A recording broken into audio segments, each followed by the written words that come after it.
for that.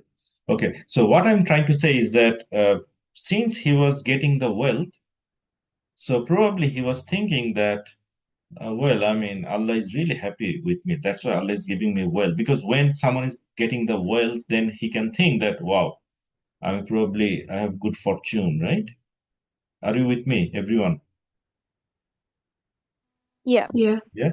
Okay. So then, over time, he actually that confidence, he developed that confidence, thinking it was his own thought that probably Allah is happy, so he is giving me wealth. But the logic is that Allah Rabbul Alamin in this life can give wealth to anyone. Allah Rabbul Alamin can give wealth to anyone, irrespective of religion. So it doesn't depend on the religion, right? That is completely Allah's wish because it doesn't have any value to Allah. Nothing has any value to Allah, right? I mean, particularly the wealth, health, and anything that is valuable to us, but to Allah it is nothing, right? Because this life is a test for us, right? So Allah can give wealth to anyone. However, Allah can give hidayah or the guidance only to the people to whom He loves. Because if someone gets the guidance, he is getting everything in hereafter. Does it make sense? That's why we ask Ihdina Siratul Mustaqim, right? Okay, so therefore the logic is that since he was getting the wealth, right, he was thinking that Allah is happy with me, so Allah gave me a lot of wealth. So therefore, in hereafter, definitely Allah will give me, you know, huge wealth. So he forgot the basic concept that Allah can give wealth to anyone to test the person. Does it make sense, everyone? Is it okay? Aisha, Kashmir is fine. Muhammad, did you understand? Yes, I get it. Okay. Okay. If you can think otherwise, you can definitely feel free to talk about that. That's really interesting kind of insight. Okay. Muhammad, continue this next sentence. If you can read, is it smaller or yeah. His believing companion replied while conversing with him, "Do you disbelieve in the one who created you from dust, then developed you from a sperm drop, then formed you into a Okay. man? I think we read that. That's fine. So upon property, so that was done. So Muhammad, please continue from here. Perhaps my Lord will grant me something better than your garden and send down upon your garden a thunderbolt from the sky, turning it into a barren waste. Continue. Or its water may sink into the earth, and then you will never be able to seek it out." Okay, And so so, this is a warning. No, that's a good, because that was a kind of good person. So he was saying that Allah can, do anything. Allah can send a thunderbolt so that, it can turn to dust. Any wealth can be destroyed anytime, right? For example, just imagine that if an earthquake happens, right? Or if a tsunami happens, then, everything can be destroyed in a second, right? That we know for sure, right? So that's why, and then I continue that, and so his produce was totally ruined. So he started uh, to wring his hands for all he had spent on it, while it had collapsed on its trellises. Okay, he cried, "Alas, I wish I had never associated anyone with my Lord in worship." Okay, so he was crying. So the bad thing really happened, and he had no manpower to help him against Allah, nor could he even help himself. So, what is the lesson? Is that okay? What lesson you can think from here, Aisha? Just summarize the whole story. How do you summarize the whole story? Mm, you shouldn't show off or So think that, arrogance, right? He showed the yeah, arrogance, right? He built yeah, he he showed the he arrogance and correct. yeah, and he didn't thank Allah and he wasn't grateful for everything Excellent. that he had. Any other point anyone would like to say, Afra or Kashfia or Muhammad Jishan? Anyone? Just quickly. Any other lesson from the story? Okay, one of the things that we discussed that arrogance is the killer, right? I mean, if someone has the arrogance, definitely something bad will happen, right?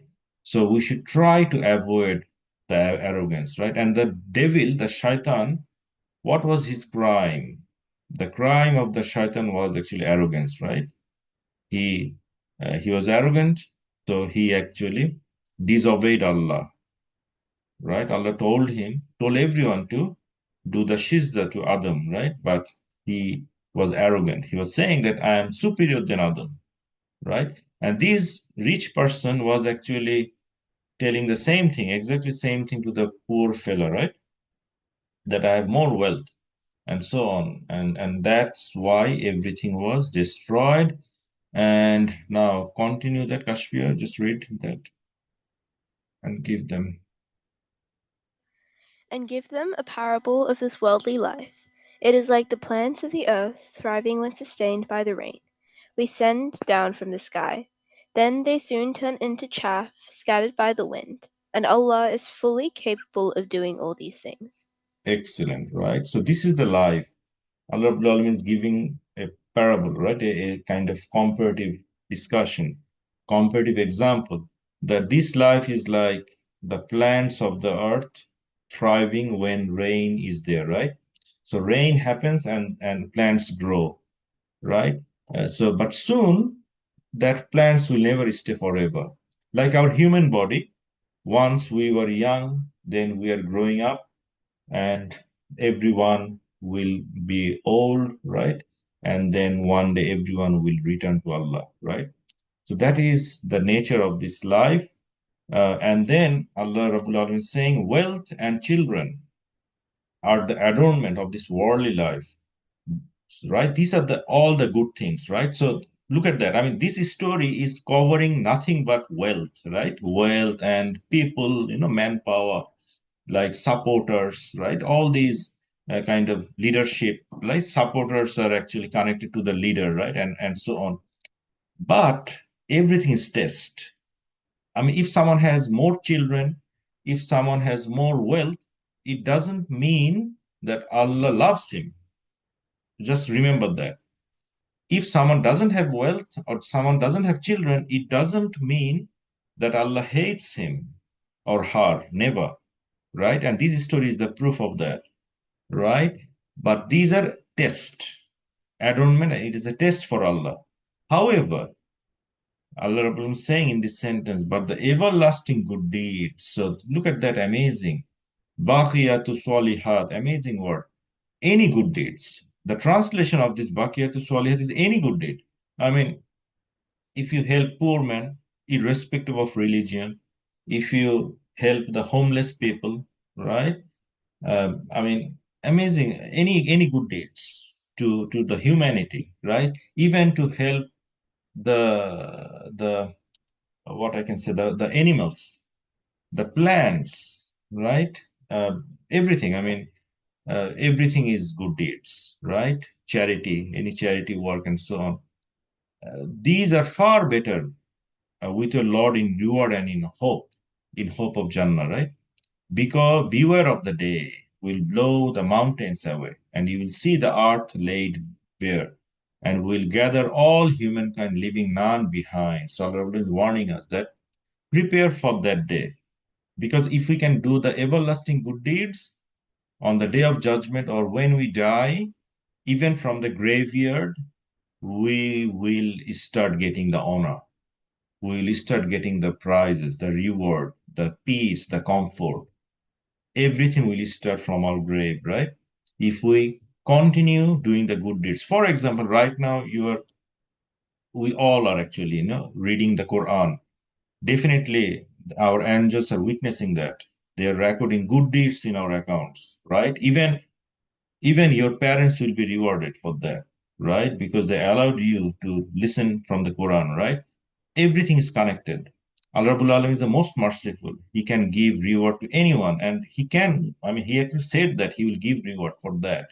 Because when there is a hadith, Prophet Muhammad said that when some people sit together, that we are doing right now, and listen from the Quran, do the zikr or listen from the Quran, then some of the angels, some of the special angels, those special angels are doing nothing, but they just are looking for people who are sitting together reading from the Quran. And those angels are right now around us, according to that hadith of Prophet Muhammad sallallahu alaihi wasallam. We must have that belief, right? And those angels will return to Allah once we finish the class, right? And then they will explain everything that those people actually did that, and Allah will be happy, inshallah, right? So this is the anything is actually the everlasting good deeds. If you can help your parent, if you can listen to your parent, it is included in one of the great good deeds, right? If you help, if if your sibling shout, if you just keep quiet, that is also another amazing good deeds, right? So everything is good deeds. So this is the important lesson for us, right? So please continue reading that. So what we really found today, that this life is nothing but a test. And what is the lesson from that story is that the arrogance actually destroyed that wealthy man, right? He was arrogant, and Allah can destroy anyone. And this life, I mean, definitely we should go for a good career, good life. Islam allows that. However, we should never be arrogant, right? Plus, we should never think that the wealth and anything, if we can get, that is never an indication that Allah is happy with us. Allah is happy with us. How can we measure it? We can measure it by analyzing, if we just think in our lives, that did we pray today, for example? What things we are engaged with, right? By this way, you can assess that Allah is happy with us or not. Suppose if you have read all the prayers today, if you read some minutes of Quran and you didn't do any bad deeds, then you can be sure that Allah is happy with you. But if you missed prayers, if for some days you didn't pray, didn't read Quran or something, which means Allah is not really happy. It doesn't matter how much wealth I have, right? Does it make sense, everyone? Is it okay? Yep. Yep. Okay, excellent. So take care, all of you, inshallah. Please read up to the second story of Surah Kahaf, right? We shall continue that, inshallah, next time. Okay, probably I'll do a quiz at the beginning of next class, inshallah, up to that story. Okay, take care, all of you. Thank you all for joining today. Assalamu alaikum wa rahmatullah. Alaikum assalam. Okay, so.